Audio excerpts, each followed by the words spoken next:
जय श्री कृष्णा। आज की कहानी है राजा चक्रवेणु की। एक राजा थे, उनका नाम था चक्रवेणु।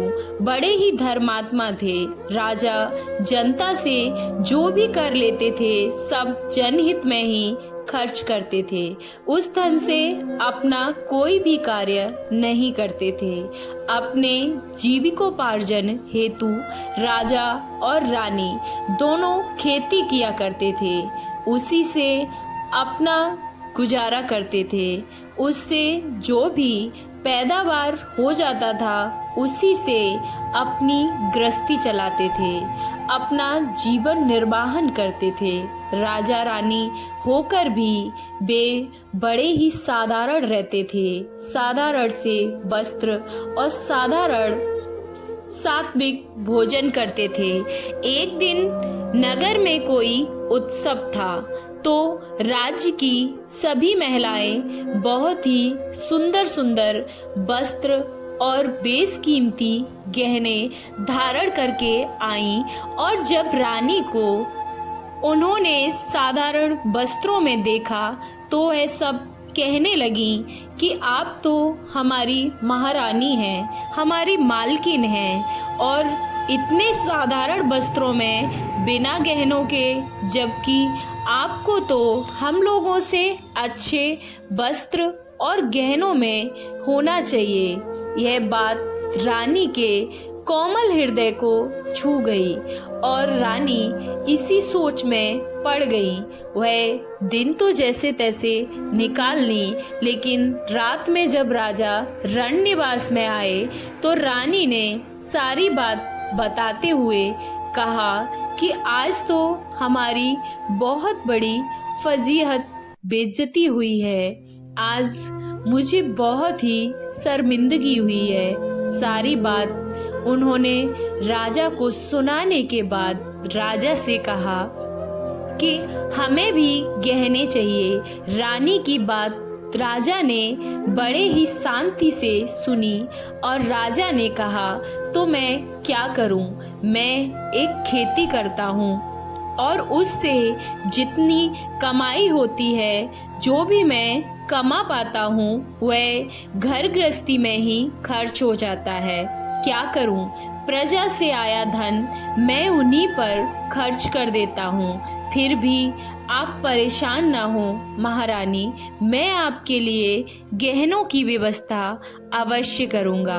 महारानी बस तुम धैर्य रखो। दूसरे दिन राजा ने अपने एक आदमी को बुलाया और कहा कि तुम लंकापति रावण के पास जाओ और कहो कि राजा चक्रवेणु ने आपसे कर मांगा है और उससे सोना लेकर आओ। वह व्यक्ति रावण के दरबार में गया और अपना मतव्य बताया। इस पर रावण अट्टहास करते हुए बोला, अब भी कितने मूर्ख लोग भरे पड़े हैं इस दुनिया में। मेरे घर देवता पानी भरते हैं और मैं किसी को कर दूंगा? ऐसा आपने सोचा भी कैसे? रावण के मुंह से ऐसे शब्द सुनने के बाद उस व्यक्ति ने कहा कि कर तो आपको देना ही पड़ेगा।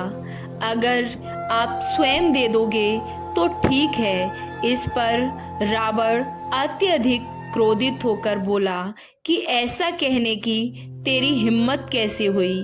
तू होता कौन है? और वहां से रावण चला गया।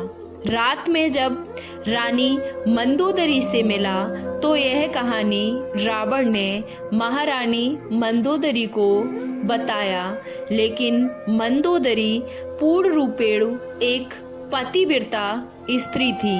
यह सुनकर उनको अत्यधिक चिंता हुई और पूछी कि फिर आपने उस व्यक्ति को कर दिया या नहीं?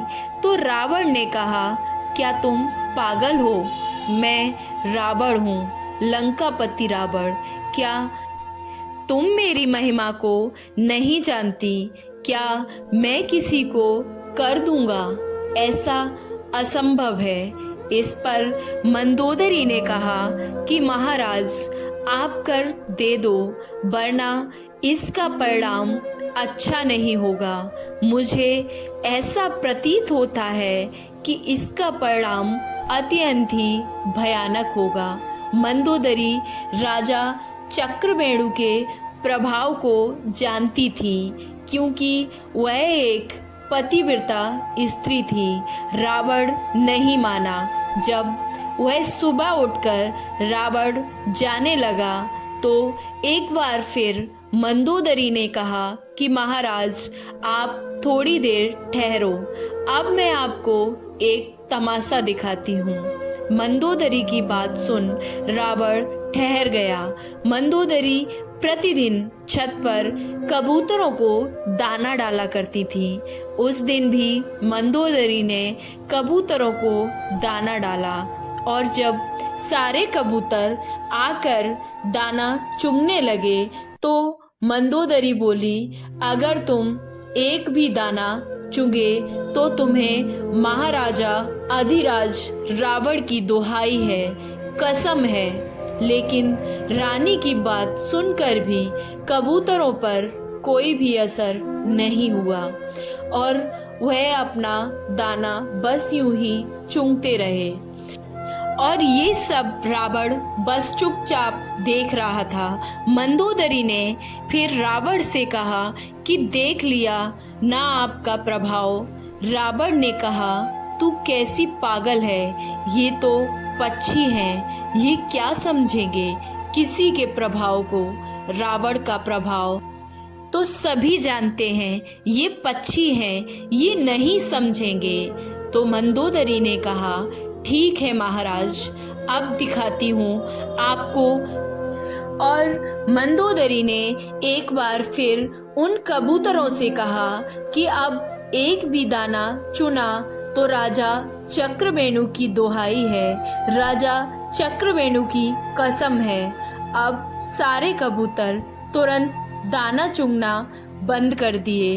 केवल एक कबूतरी दाना चुन रही थी, तो उसका सिर कट गया, क्योंकि वह बहरी थी, सुन नहीं पाई थी।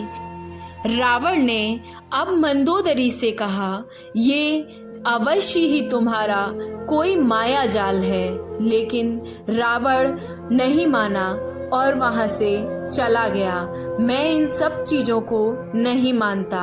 और ये कहता हुआ वहां से अपने दरबार की ओर चला गया। रावण दरबार में जाकर गद्दी पर अब बैठ गया। तभी राजा चक्रवेणु का वही आदमी पुनः दरबार में आकर पूछा कि आपने मेरी बात पर रात में विचार किया या नहीं। आपको कर रूप में मुझे सोना देना ही पड़ेगा। इस पर रावण फिर से हंसकर बोला कि कैसे आदमी हो तुम। देवता जब हमारे यहाँ पानी भरते हैं और हम तुम्हें कर देंगे, ऐसा करना असंभव है। तब उस व्यक्ति ने कहा कि ठीक है, आप हमारे साथ थोड़ी देर के लिए समुद्र के किनारे चलिए महाराज, मैं आपको कुछ दिखाना चाहता हूँ। इस पर रावण अब निडर होकर उसके साथ चल दिया। वह निडर था, किसी से डरता नहीं था। सो कहा कि चलो, उसके साथ वह आगे आगे चल दिया। उसने समुद्र के किनारे पहुंचकर लंका की एक आकृति बना दी, और जैसे ही 4 दरवाजे लंका में थे, वैसे ही दरवाजे उस व्यक्ति ने उस रेत में बना दिए। अब उसने रावण से पूछा, लंका ऐसी ही है ना? तो रावण ने कहा, हाँ, मेरी लंका तो ऐसी ही है। तुम तो कोई बड़े ही कारीगर प्रतीत होते हो। और रावण के ये शब्द सुनकर अब वह आदमी रावण से बोला कि आप ध्यान से देखें, महाराज चक्रमेणु की दुहाई है। ऐसा कहकर उसने अपना हाथ मारा और एक दरवाजे को गिरा दिया। इधर बालू से बनी लंका का एक हिस्सा बिखरा, उधर असली लंका का जो सोने से बनी थी उसका भी एक वही हिस्सा बिखर गया।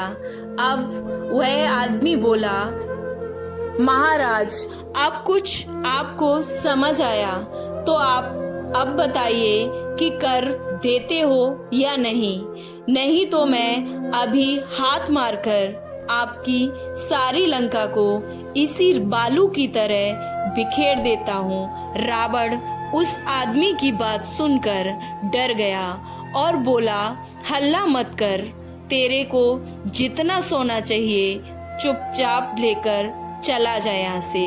रावण उस व्यक्ति को लेकर अपनी लंका में वापस आया और आकर बोला कि ले, बहुत सारा सोना दे दिया। रावण से कर लेकर अब वह आदमी राजा चक्रवेणु के पास पहुंचा और उनके सामने उस आदमी ने सारा सोना रख दिया। चक्रवेणु ने वह सोना रानी के सामने रख दिया और जितना चाहिए रानी, अब तुम उतने गहने बनवा सकती हो, अब ये सारा सोना तुम्हारा है। लेकिन रानी इतना सारा सोना देखकर आश्चर्यचकित हो गई और रानी ने पूछा कि इतना सोना कहाँ से लाए हो? राजा चक्रवेणु ने कहा कि यह रावण के यहाँ से कर के रूप में मिला है। रानी को बड़ा ही आश्चर्य हुआ कि रावण ने कर कैसे दे दिया। अब रानी अत्यंत ही चिंतित हो गई। रानी ने उस आदमी को बुलाया और रानी ने कर लाने वाले आदमी को बुलाकर उससे पूछा कि कर कैसे लाए, तो उस व्यक्ति ने सारी कथा सुना दी। इस कथा को सुनकर रानी अब चकरा गई और बोली कि मेरे असली गहना तो मेरे पति देव हैं, दूसरा गहना मुझे अब नहीं चाहिए। गहनों की शोभा पति के कारण ही होती है, पति के बिना गहनों की क्या शोभा है। जिनका प्रभाव इतना है कि रावण भी उनके प्रभाव से भयभीत होता है, उनसे बढ़कर गहना मेरे लिए और कोई हो ही नहीं सकता। और रानी ने उस आदमी से कहा कि अब तुम ले जाओ ये सब सोना और वापस जाके रावण को लौटा दो और कहो कि महाराज चक्रवेणु ने तुम्हारा कर स्वीकार नहीं किया है और ये कर वो स्वीकार भी नहीं करते हैं। देखा आपने, मनुष्य को देखा देखी न पाप न पुण्य करना चाहिए और सात्विक रूप से सत्यता की शास्त्रोक्त विधि से कमाई हुई दौलत में ही संतोष करना चाहिए और दूसरों को देखकर कभी भी मन को बढ़ावा या पश्चाताप नहीं करना चाहिए। धर्म में बहुत ही बड़ी शक्ति आज भी है, आप करके देखिए, निश्चित रूप से आपको शांति अवश्य मिलेगी।